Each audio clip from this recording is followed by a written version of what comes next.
অনেকদিন পর জামাইয়ের সাথে ফুচকা ডেটে গেলাম। ছোটখাটো একটা ফুচকা ডেট, বাট খুবই সুন্দর ছিল। অ্যাকচুয়ালি এটা কোনো ডেট না, মানে আমার ছেলে খুবই অসুস্থ ছিল, ওকে নিয়ে গিয়েছিলাম ডাক্তারের কাছে। আর যাওয়ার সময় দেখলাম যে স্ট্রিটের মধ্যে আবারও সেই মজার মজার স্ট্রিট ফুডের দোকানগুলো বসেছে।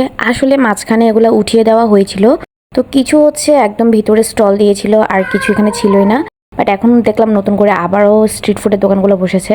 আসলে এই দোকানগুলো উঠিয়ে দেয় ভালোর জন্য, বাট আমার কাছে স্ট্রিট ফুডের দোকানগুলো রাস্তার পাশে না থাকলে মনে হয় যেন শহরের প্রাণটাই নেই। বাট এখন কি সুন্দর লাইটিং টাইটিং দেখতে আসলে খুব ভালোই লাগে। তো যাই হোক, বাঙালি তো আসলে আমাদের সবসময় ক্ষতিকর জিনিসটাই বেশি পছন্দ হয়।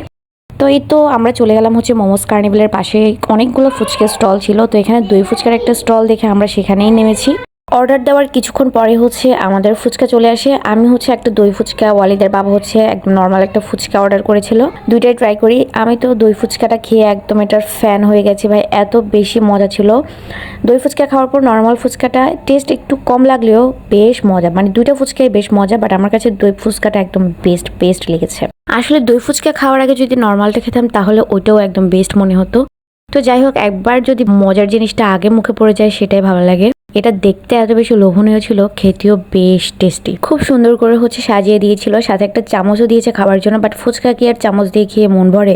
তারপর আমি তো প্রথমে হাত দিয়ে খেয়েছি, আর ছেলেকে খাওয়ানোর জন্য, মানে নিয়ে ওকে দেখানোর জন্য হচ্ছে এরপর চামচ দিয়ে খাই, যে না এটা চামচ দিয়েও খাওয়া যায়। আসলে ও হাত দিয়ে খেতে পারছিল না, আমি না দেখিয়ে দিলে সে তো আর খাবে না, সেও হাত দিয়ে খাওয়ারই চেষ্টা করবে। আসলে মাঠ থেকেই সবকিছু শিখে বাচ্চারা। তো আমি একটা এখান থেকে একটা সেখান থেকে খাচ্ছিলাম। নর্মাল ফুচকা আমরা এক প্লেটে খেয়েছি, বাট দই ফুচকাটা এত বেশি মজা ছিল যে ওটা শেষ করে আরো একটা অর্ডার করেছি। মানে ওয়ালিদের বাবা জিজ্ঞেস করছিল যে এত বেশি মজা লাগছে বলেছি, তো ও বললো যে না আরো এক প্লেট খাও। তো আরেক প্লেট অর্ডার করে কিছুক্ষণ অপেক্ষা করি। আর এইদিকে আমাদের বাচ্চারা তো ভাই, আমার ছেলে মাশাআল্লাহ আগের থেকে একটু শান্ত হয়ে বসেছিল, মেয়ে তো যা খেলাধুলা করেছে আর কি, খোলামেলা জায়গা পেয়েছে। আসলে এখন বাইরে যাওয়া, ঘোরাফেরা করা বা একটু খাওয়া দাওয়া করা, এটা মোটেও নিজেদের জন্য না, এটা বাচ্চাদের জন্য, যাতে ওদের মনটা একটু ফ্রেশ থাকে, ওদের দেখতে ভালো লাগে, ওরা এগুলো দেখে শিখে বাইরের পরিবেশের সাথে নিজেকে মানিয়ে নিতে পারে, শুধুমাত্র তার জন্য বের হওয়া। অনেকের আসলে এটা পছন্দ হয় না যে সবসময় বের হয়, বাচ্চাদেরকে নিয়ে চলে যায়, এটা সেটা। আসলে মানুষের নেগেটিভ কথায় কান দিলে কখনোই জীবনে কিছু করা যায় না, তার জন্য এইসব আশেপাশের কথায় কান দেওয়া আমি একদমই বন্ধ করে দিয়েছি।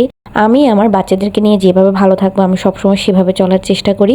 কে কি বললো না বললো এগুলো একদম কর্ণপাত করিই না আমি এখন। তো ফুচকা খাওয়ার ফাঁকে ফাঁকে আমরা কিন্তু একটা চটপটি অর্ডার করেছি। অ্যাকচুয়ালি আমরা অর্ডার করিনি, ওয়ালিদের বাবা অর্ডার করেছে। ওর চটপটি খেতে খুবই ভালো লাগে, আর এই চটপটিটা এত বেশি ফ্লেভারফুল ছিল, কি সুন্দর একটা লেমনের ফ্লেভার পাওয়া যাচ্ছিল, ওইটা আমার বেশি ভালো লেগেছে। বাদ বাকি সবকিছু তো আছেই। খেয়ে যতটুকু বুঝেছি হয়তো লেমন জেস্টটা ব্যবহার করেছে, ওই রকমই ফ্লেভার মনে হয়েছিল, তো বেশ মজা ছিল।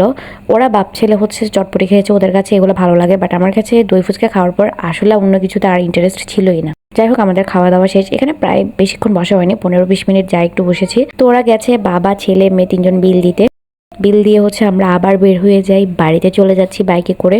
তো এটাই ছিল আমাদের ফ্যামিলি ফুচকা ডেট। খুবই সুন্দর সময় কাটিয়েছি। যেদিন বাইরে থেকে আসে আসলে বাচ্চারা খুব খুশি হয়ে যায়, ওরা তো গাড়িতেই এত বেশি নাচানাচি করছিল।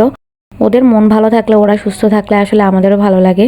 তো যাই হোক, আমার আজকের ভিডিওটা এ পর্যন্তই। আপনাদের যদি আমার ভিডিও ভালো লেগে থাকে অবশ্যই আমার চ্যানেলটা সাবস্ক্রাইব করে দিবেন, আর ফেসবুক থেকে দেখলে অবশ্যই ফলো করে দিতে ভুলবেন না। সবাই ভালো থাকবেন, আল্লাহ হাফেজ।